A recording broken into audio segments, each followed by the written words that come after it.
My name is Boyd Bushman. I'm a senior scientist from Lockheed Martin.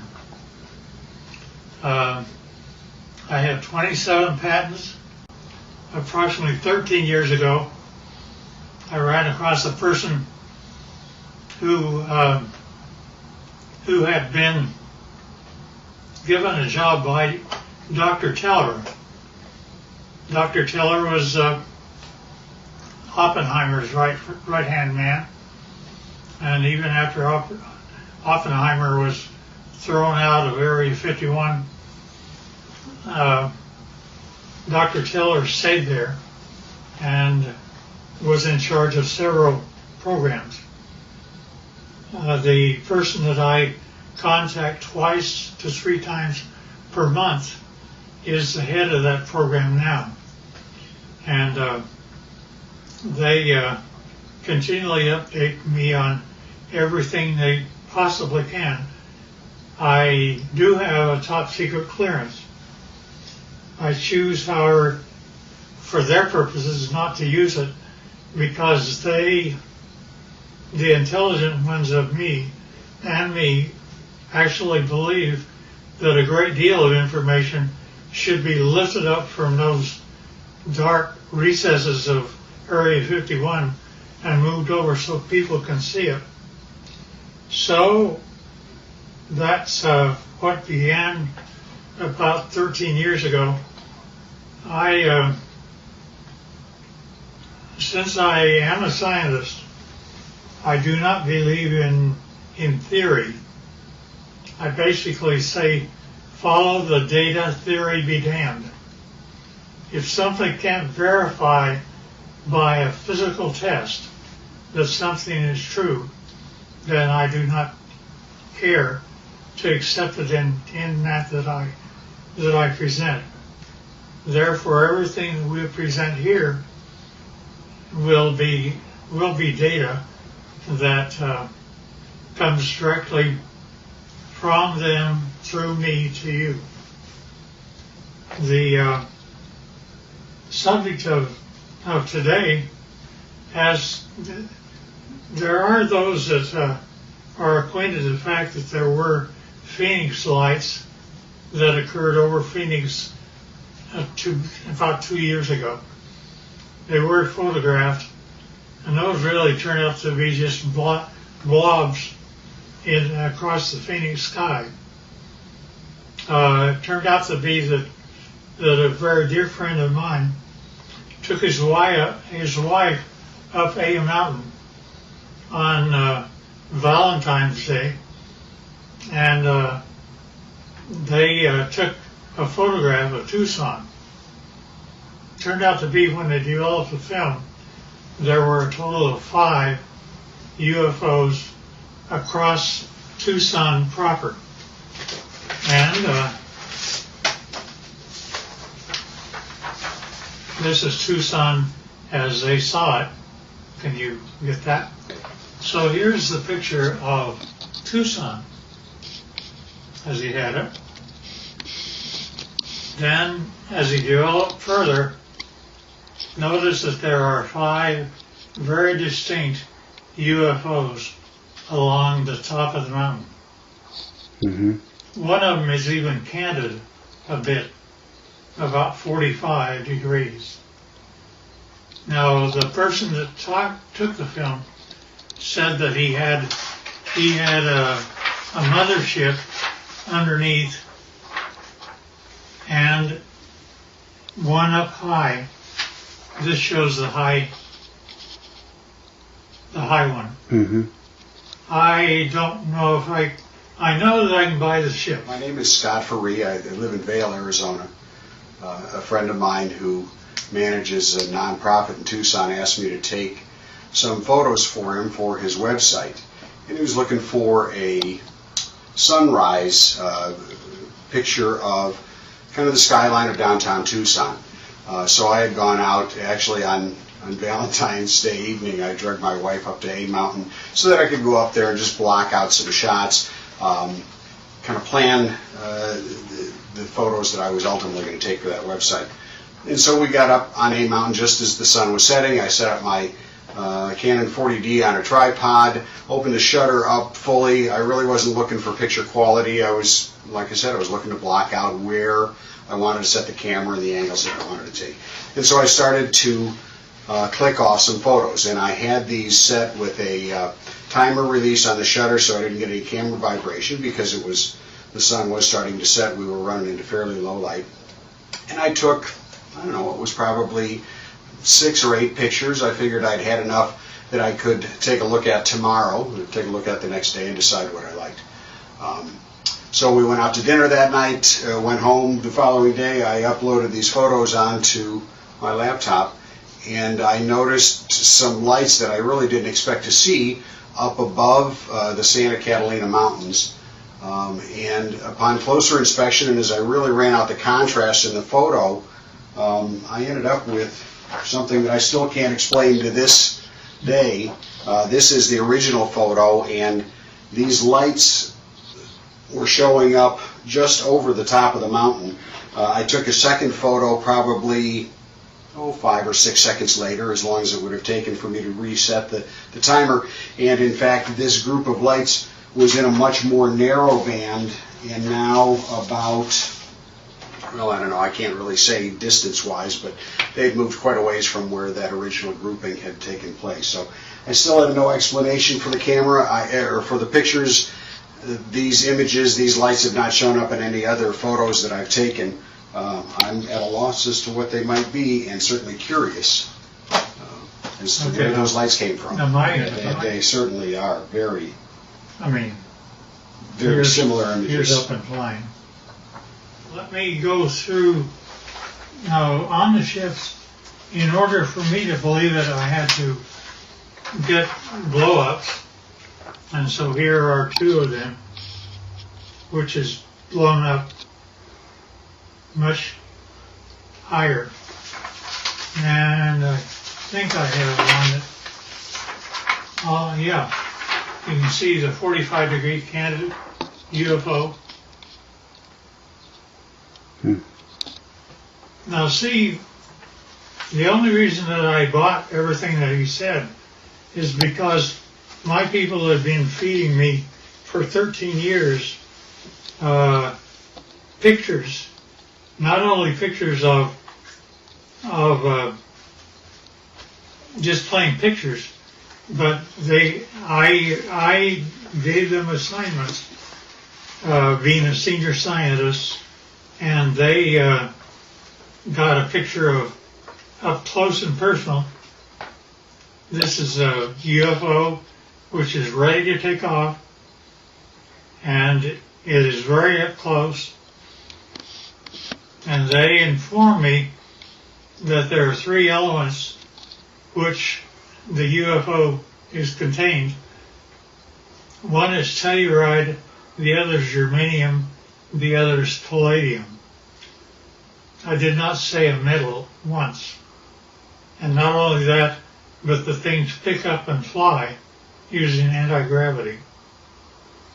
Now, that's one picture. Here's another picture. In this case, the UFO is not turned on, ready to fly. Therefore, it only shows on the upper part of it. And generally, it's white on the underside when power is applied. Here's also another of the same order. Now, these UFOs are 38 feet in diameter, and it was rather surprising to me, since I actually physically gave them my camera. They took this picture as a UFO was departing. Within one click of my camera, they got 3 UFOs. That's real. And yeah, we don't know why either. Now also, when UFOs come in, they like we have a heads-up display for our pilots. They do too. This is what their pilots see in order to tell them how to come to Area 51 and land. And not only that, they can go to a vertical hole in a mountain over 51 and go down a shaft. They don't have wheels. They don't have anything like that. They take off by going up straight, and then not only that, but they travel extremely rapidly. Their home planet is Quintonia, which is 68 light years from us. They, to my surprise, when I asked them how fast they take to get from that, it should be 68,000 years to make it according to Einstein. But they're able to make it to us in 45 years. So I gave them an assignment to photograph the planets from space as they were coming back. And they did that. And you see Jupiter and Saturn and Mars and Earth as it's seen by UFOs. And here's another. Now, we aren't going through motherships or anything like that. Nevertheless, those are the UFOs. Now, when they actually get powered up and actually start traveling, it turns like this. You do not hear sound. They're up. They travel like that. They look like that, and they travel extremely rapidly. Now, the question is who are they? Here's another one that's, you see the bottom, how it's all white? It's turned on. Here's also the bottom turned on. Strangely enough, I asked them to take pictures of the power unit on the bottom, up close and personal. They gave me this. I don't know what this means. That's when my camera actually looks into the power center of the UFO. Now, I asked them to tell me about who was flying these things. He therefore said, fine, they're approximately 5 feet, 4.5 to 5 feet tall. They had one or two of them around it that were 230 years old, and we have a total of at least 18 that exist and operate with our facility as Teller set it up.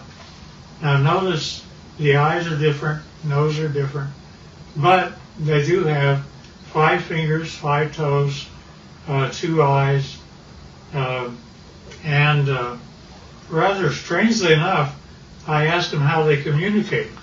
He says, well, it's like this, Boyd. You all of a sudden have a question in your mind. You walk into a room with one of them, and all of a sudden you find yourself giving the answer to your question in your own voice. They're able to use your own voice by telepathy to talk to you. And I said, fine. Now that's how they look front. But when you turn around and look at the back, it's like that. Now notice that they have 3 backbones. They're actually cartilage. Nevertheless, it's a much more efficient system as ours. They also have 3 ribs in their system rather than more. This is also the back side of an alien. Here's a 45-degree look.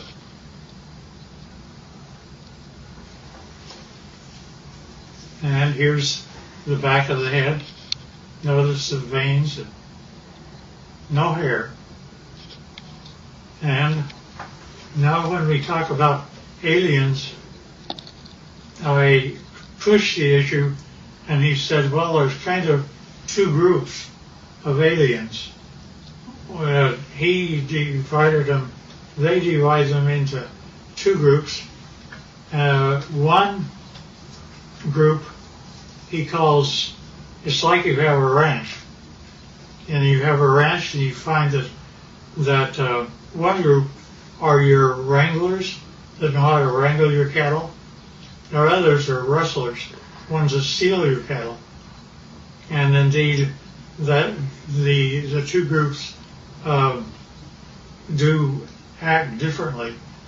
To the ones that are wranglers are much more friendly and have a better relationship with us. Here's the other side of the alien too.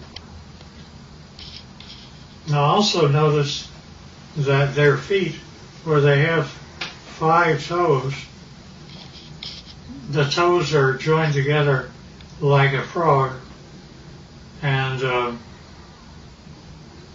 yet they are dissimilar. Now there was a surprising occurrence, and that is my friend had one of them that was a friend, and he died here. And 10 days after his death, I was out visiting my buddy who's in this picture. And if you look very close, you can see that his friend is in spirit form and right over his left shoulder. You can also see that the fingers are long, that there is something. We have an expression that basically say when a person dies, they stay around their body for 3 days and then go off, and they basically have the same thing that happens to them. Now, with respect to the alien craft, we have American citizens which are suited up like this, and they are working on UFOs 24 hours a day, and we're trying to learn what to do. These are 2 guys, 2 American citizens, and they're trying to protect themselves against germs and things like that. And here's another view of them. And here's another one. There's an upper part of a UFO and a lower part of a UFO. This is the upper part, and it's just one of them up there. They have, generally we give them suspenders so that if they start floating, they don't have gravity on the inside. Somebody can grab them and pull them over to the side. And this is the home planet that they come from, which they call Quintonia. Now notice that the hand, that's an alien hand. Notice that that the fingers are longer than ours by quite a bit, about 30% longer, and that's just the way they're put together. Now, at any rate,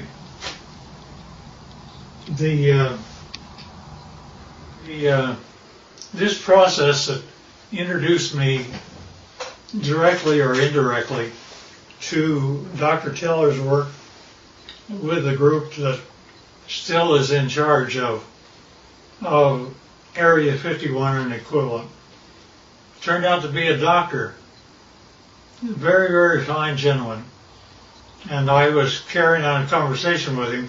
He saw how the subject was going, so he simply said, well, you need to know what I did one day. And I said, okay. He said, I was in the process of doctoring a pilot who was a test pilot, a Navy test pilot for the United States government. And it was 1947. said he began, I don't know if it's a drug I had him on or what was occurring, but he basically told me that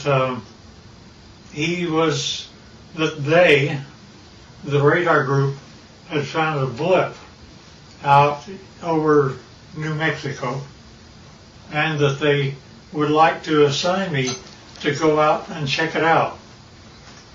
So he said, fine, I'll do that. And he got the fastest airplane that existed then, which was propeller at the time. And it was fully armed and all the rest of those things. Nevertheless, he was out flying, and he found the item, and he immediately communicated back, and he said, I wish authority, first of all, I want you to tell me, are there any other airplanes flying? Are there commercial or anything else around other than he and I? Said, just the two of you. And he said, fine. Second thing I want to know is, do I have authority to shoot it down? I said, why do you want authority to shoot it down? He says, because I am flying the fastest thing that the United States can make, and he's beginning to leave me. Therefore, I know he's either a friend or an enemy, and if he's leaving me, he's an enemy. Therefore, I wish authority to shoot it down. The commander said, fine. He granted him authority. He pulled in. He shot him down. He came down. He flew past and saw that there was a road on the one side of a fence area. He came down and landed his airplane. Hard to do, but he did it. And then he cut across the fence. One of them, the door was open. One of them was out walking around. But he didn't care about that. He cared about what the vehicle was. So he went over, and rather strangely enough, when he ducked down, because they're only 5 feet high, he saw that he could see through the walls. Not only that, but as he stepped in, the floor was spongy. He looked at the three that were there, and they were dead. He knew they were. He'd killed them. But he also knew that the military would come, and he had put up with those guys for a long time. So he went back across the barbed wire fence, got in his airplane, and took off. Therefore, he was never briefed out at all. And he didn't give my friend authority to allow me to know what his name was. I know, but I won't reveal it. Both of them should have been gone for a long time. Nevertheless, so when I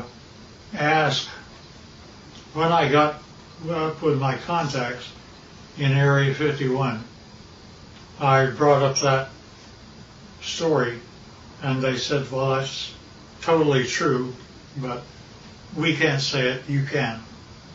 And that's how they've kept me all this time, is I can talk about it, but they can't.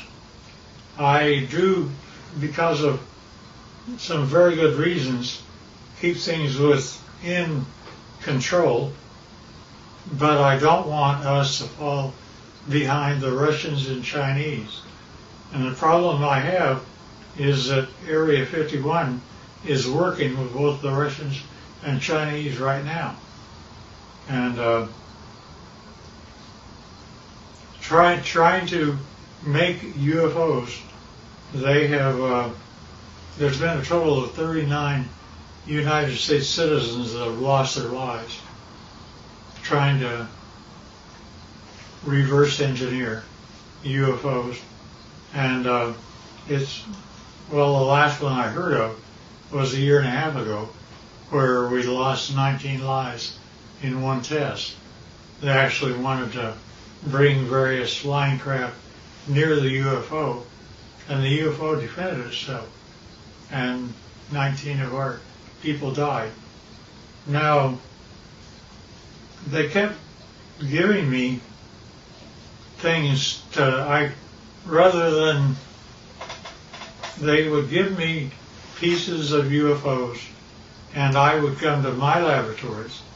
I had the laboratories of Lockheed and every place else, so I would do that, but I would get pieces of UFOs. For example, I have 3 little pieces of UFOs down underneath the thing that looks like a quartz crystal. Notice that that is my hand, and it is giving weight. It says that it weighs 100 grams. Now, without those 3 items, when I take the UFO material away, notice that the 3 UFO items are gone. But also notice that the weight of the crystal is now 650 grams. The implication here is that if I were to take the pieces of UFO and put them underneath an average man's scale, he would weigh 45 pounds. Basically, they're working in anti-gravity, and therefore our effort is anti-gravity. Now, not only that, but we take these same pieces of items, and I go to a standard voltmeter, and notice that in my voltmeter I am getting a total voltage of 249 volts out of one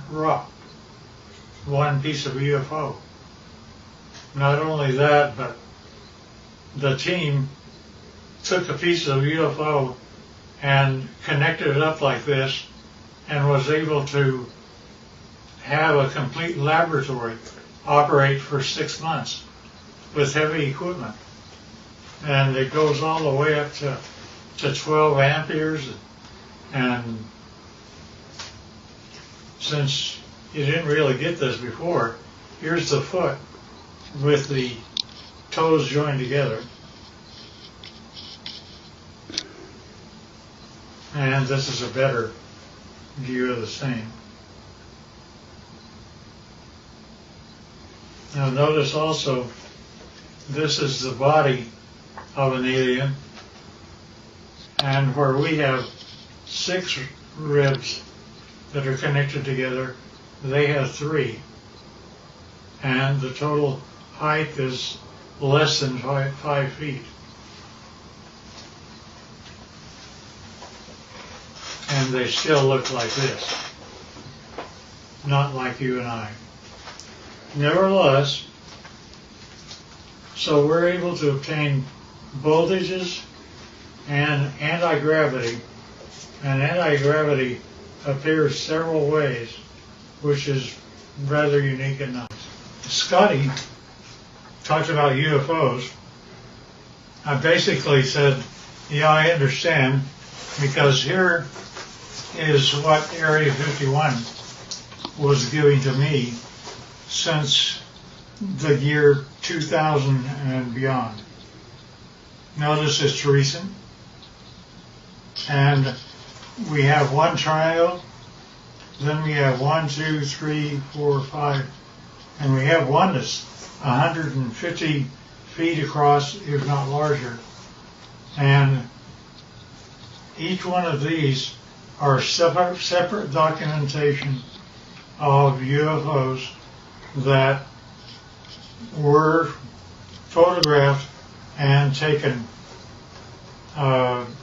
across the world from 2000 the year 2004. Now, when you actually get what that all means, is a UFO, when it's white on the underneath side, is ready to fly like that. And it's anti-gravity, that's the reason you don't hear anything. But when it's just parked means just floating in air. It could be above your house, like this, and this.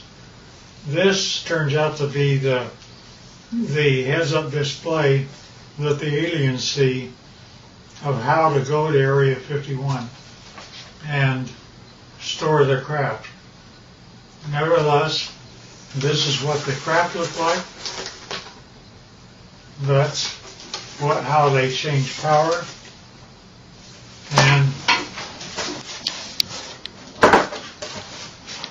And notice that here's an egg-like thing, but it's standing on end only because it has no gravity itself. And that is a piece of UFO germanium. And this little dot is a piece of neodymium magnet, which is above the germanium, and it's floating all by itself. And that, again, is a UFO. And we don't know why, but the crystal appears to be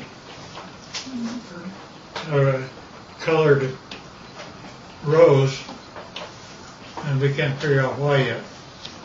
There's a whole batch of analysis that we're having to do. Alien, side view, front view, top view, line.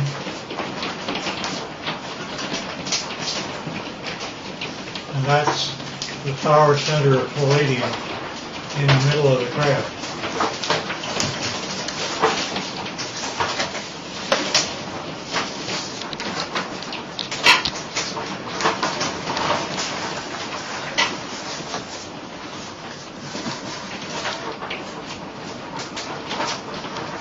In case I missed anything.